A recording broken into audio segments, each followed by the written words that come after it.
మెదక్ జిల్లా వెల్దుర్తి మండలంలో నర్సాపూర్ ఎమ్మెల్యే సునీతా లక్ష్మారెడ్డి పర్యటించారు. స్థానిక ఫంక్షన్ హాల్లో ఏర్పాటు చేసిన కార్యక్రమంలో మండల పరిధిలోని వివిధ గ్రామాలకు చెందిన లబ్ధిదారులకు ముఖ్యమంత్రి సహాయ నిధి నుంచి మంజూరైన చెక్కులను అందజేశారు. మండల పరిధిలో సుమారు 33 మంది లబ్ధిదారులకు నిధులు మంజూరు కాగా వారికి చెక్కులను అందజేశారు. తెలంగాణ ప్రభుత్వం ఏర్పడిన తర్వాత 8 నెలల అనంతరం ముఖ్యమంత్రి సహాయ నిధి నుంచి నిధులు మంజూరు అయ్యాయని, దరఖాస్తు చేసుకున్న ప్రతి వారికి నిధులు అందే విధంగా చర్యలు తీసుకుంటామని తెలిపారు. ఈ కార్యక్రమంలో వెల్దుర్తి బీఆర్ఎస్ అధ్యక్షుడు భూపాల్ రెడ్డి, మాసేపేట అధ్యక్షుడు మసూదన్ రెడ్డి, మాజీ సర్పంచ్ల ఫోరం అధ్యక్షుడు అశోక్ రెడ్డి, మాజీ జెడ్పీటీసీ రమేష్ గౌడ్, వెల్దుర్తి మాజీ అధ్యక్షుడు మోహన్ రెడ్డి, అశోక్ గౌడ్, ఇతర గ్రామ సర్పంచులు, లబ్ధిదారులు పాల్గొన్నారు.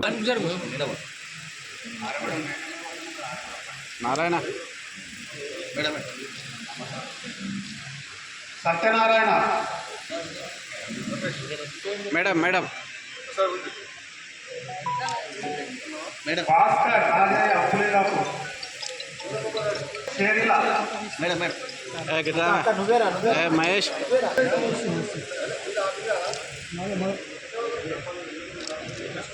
ధన్యవాదాలు తెలియజేస్తా ఉన్నా.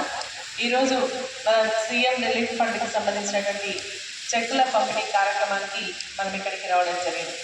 మరి ఇప్పుడు మాట్లాడినట్టుగా చాలా రోజులు అవుతుంది, దాదాపు ఈ ప్రభుత్వం వచ్చి 8 నెలలు అవుతుంటే మరి మొన్న మాత్రం కొన్ని చెక్స్ ఇవ్వడం జరిగింది. మన నియోజకవర్గానికి మనం ఇచ్చినటువంటి వేరే జిల్లాలకు సంబంధించినటువంటి దాదాపు 494 చెక్కులు మరి 1,31 లక్ష రూపాయలకు సంబంధించినటువంటి చెక్కులు రావడం జరిగింది.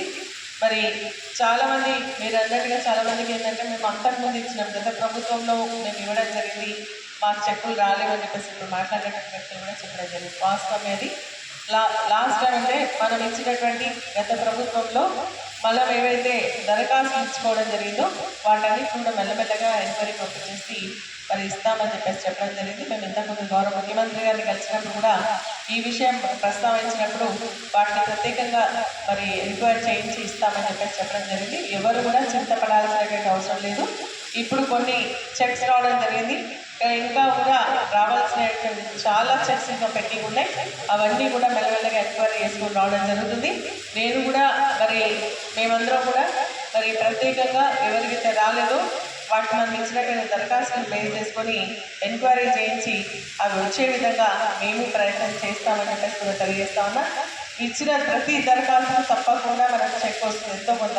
గత ప్రభుత్వంలో ఏంటంటే కొంచెం ఎక్కువ అమౌంట్ వచ్చింది, కానీ ఈ ప్రభుత్వంలో చాలా తక్కువ ఇస్తున్నారని చెప్పేసి చెక్కులు చూస్తే తెలుస్తూ ఉంది. కాబట్టి ప్రతి ఒక్కరు కూడా మరి ఒక సీఎంఆర్ఎఫ్ మీద చెక్కులు పంపిణీ చేసే విధంగా కూడా చేస్తామని చెప్పేసి చెప్తా ఉన్నా. మనందరికీ తెలిసిందే ఆరోగ్యమే మహాభాగ్యం అంటారు. కాబట్టి మనం ఆరోగ్యం బాగుంటే మనం ఏదైనా చేసుకోవడానికి అవకాశం ఉంటుంది. ఆరోగ్యం బాగాలేకపోతే ఏం చేసుకోలేనటువంటి పరిస్థితి ఉంటుంది.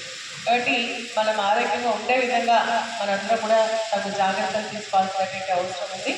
ఇప్పుడు సీజనల్ డిసీజెస్ అంటే ఈ వర్షాకాలంలో వచ్చేటువంటి డిసీజెస్ చాలా వస్తూ ఉన్నాయి.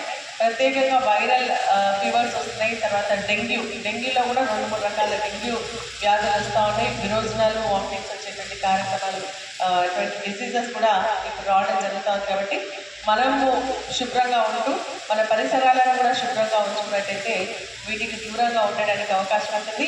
మరి మన సర్పంచులు మాట్లాడినట్టుగా, పెద్దలు మాట్లాడినట్టుగా ఈ ప్రభుత్వంలో కనీసం బ్లీచింగ్ పౌడర్ కూడా ఇచ్చేటువంటి పరిస్థితి లేకుండా ఉంది. నిజంగా చాలా బాధాకరమైనటువంటి విషయం. మొన్ననే స్వచ్ఛదనం పచ్చదనం అనే కార్యక్రమం నిర్వహించడం జరిగింది, కానీ ఏ గ్రామాల్లో కూడా కనీసం తగిన మట్టి పోసినటువంటి సందర్భం లేదు, ఒక బ్లీచింగ్ పౌడర్ వేసినటువంటి సందర్భం కూడా లేదు. నేను డిపిఓతో మాట్లాడి అక్కడక్కడ కొన్ని గ్రామాలకు పంపించడం జరిగింది. ఇప్పుడు మీరు చెప్తా ఉన్నారు కాబట్టి మళ్ళీ డిపిఓ గారితో మాట్లాడి అన్ని గ్రామాలకు సంబంధించి కనీసం బ్లీచింగ్ పౌడర్, అదేవిధంగా ఫాగ్ మనకు ఏదైతే దోమల పోవడానికి మరిన్ని అప్డేట్స్ కోసం మా ఛానల్ని సబ్స్క్రైబ్ చేయండి.